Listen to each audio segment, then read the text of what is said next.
maglalaba muna tayo ngayon. Laba tayo. Araw ng Sabado. Kasi kapag may klase, kaya isang linggo, kada linggo ata kada Sabado pala. Di ba kusina? Kada Sabado no, laba tayo. Kara. Kada Sabado kaso lang medyo namamausok ko medyo. Kasi dalawang araw mula nung araw yon. Biyernes hanggang Biyernes, nag-aral si kusina ng pumasok siya ng umuulan. Kasi naubusan gasolina yung motor, hindi sila naiyatid at hindi din. Nung Webes, di ba umulan? Eh, mahirap din naman kapag nagpayong ka na nakasakay sa motor. Kaya kasi lakad kami. Tsaka Nilakad medyo na lang. madalas kasi yun sa motor yun dun sa unahan. Mahirap kasi. Tapos kahapon, naubusan kami ng gasolina. Oo.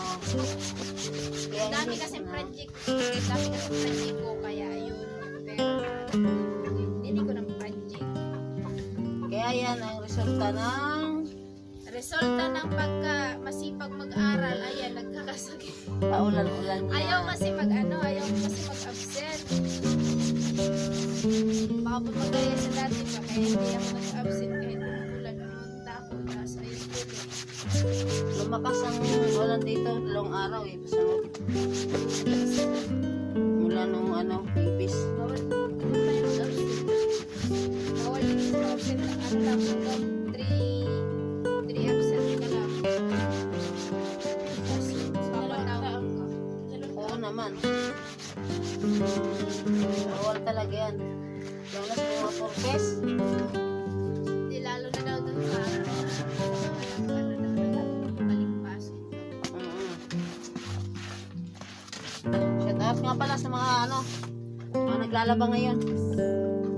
At shout out din sa mga solid viewers namin. Yan. Solid viewer. Mga subscriber namin dyan. Shout out kayo.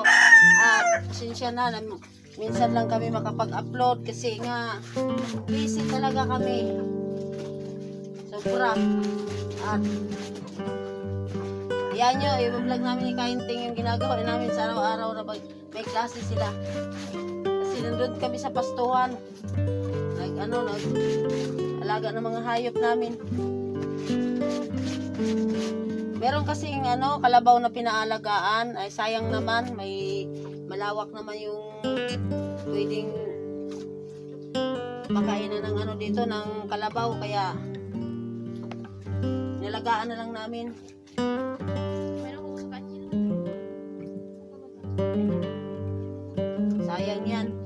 Pagdating ng araw, pag laki niyan, may parte din kami niyan.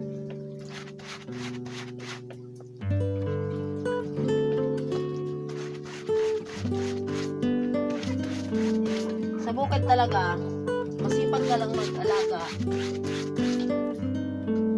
Dami mong maani. Sipag at tiyaga lang ang puhunan.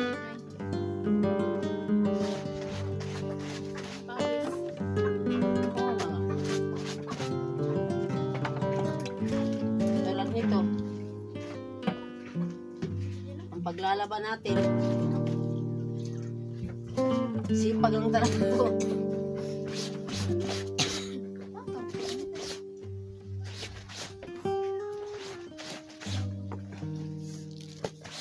Dito na kami naglalabas sa bahay kasi yung tubig namin malayo.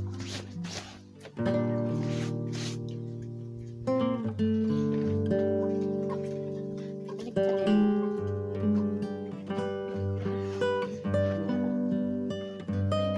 Dat ganyan to.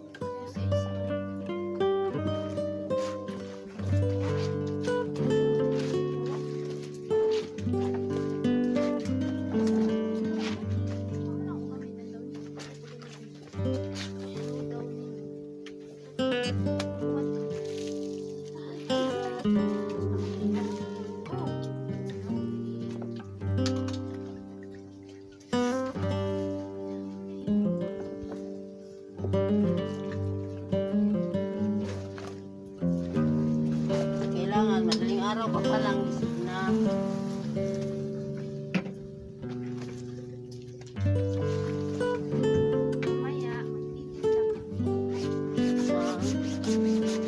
Rimas sa Bicol. Kulo sa Bisaya. Namunga na pala yung aming ano. Rimas ba? Kulo. Ano po yan sa Tagalog? Limalo. Pinaghalo ang sabi ko. Magtitinda si Kusina at Maisi. Magbablog ka ba, Kusina, sa pagtinda mo? Ha? Marami naghahanap yan. Maraming bumibili niyan eh. Punuin yung kaya. Punuin. Kasi ako.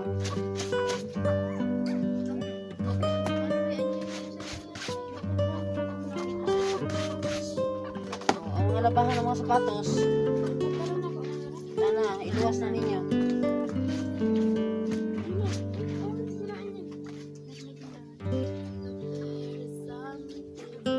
Katol.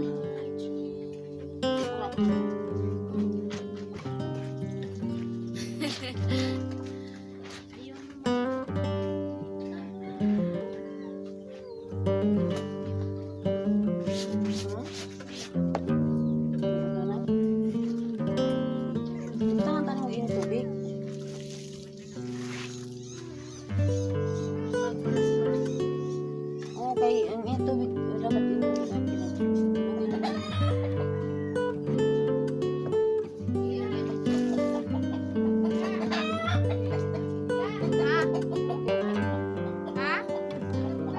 Kita ka plus noy. Naginagra sa pagkanahan gani.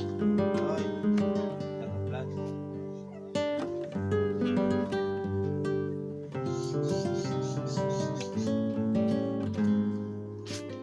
Ano siya?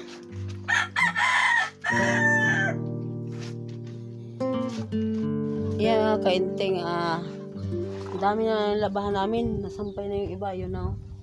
Tapos yan pa. Yan na lang last, tapos yung mga sapatos. At yan, katulong ko pala sa paglalabas si Gio. Baby Aljor. Hello na. Mga kainting. Mga kaintin. Hello po, naglaba kami. Tabang kami kay nanay. Yan, shout out po. Shout out sa mga ninong-ninang. Yan na. Shout out. Good. Ayan, ang nanay ni Bibi Aljor. Ayan, nakaupo sa ano. Sa lamisa pa. Habang nanonood sa amin naglalaba. At siya ay naghakot ng ano ng tubig na pambanlaw para dire-diretso, at si Kusina naman ay nagluto ng pananghalian namin dahil tanghali na. At yung ano, yung dalawa, yung magpapangkainting at Junli ay nagkuha ng kulo at magbinta daw sila mamaya ng kulo. Sa Bisaya kulo, pero sa Bicol rimas. Iwan ko lang sa Tagalog kung ano yon. Ayan. Kulo rin. Kulo rin pala. Malinis yun. Iwan kayo. Bawis lagi yan. Malinis na. Nagbagot-got. Sekretary gaga ba? Dodong. Nagbagot-got.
man ka na ito ng mais. Hmm?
Ha?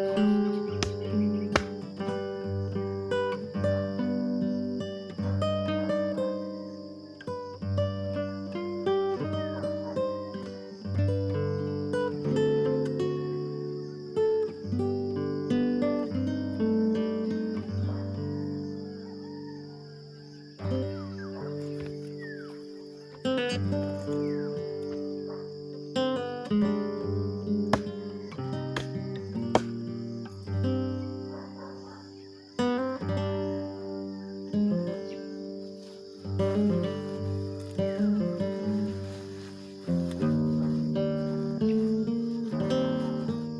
Ini masuk dalam sambal ni. Ya. Yan na. Bukas na ito bukas.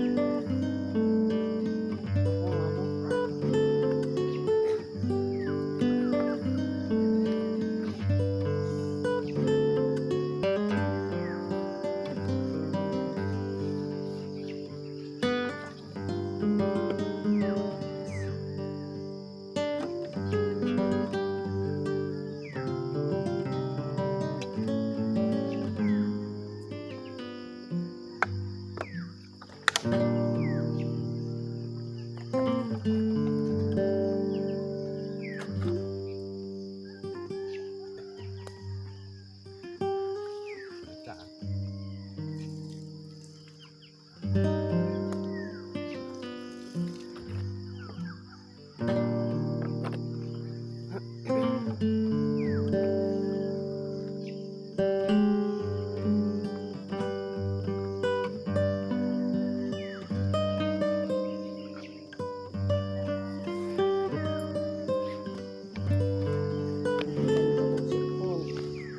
Sertihan sempurna.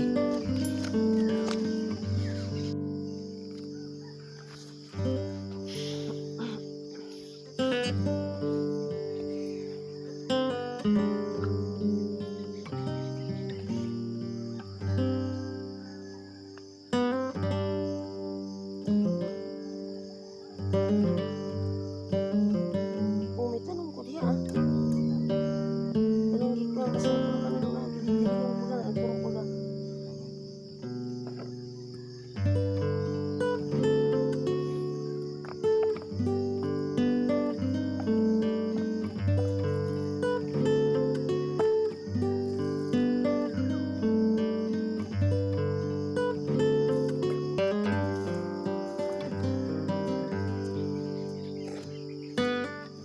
Ayan.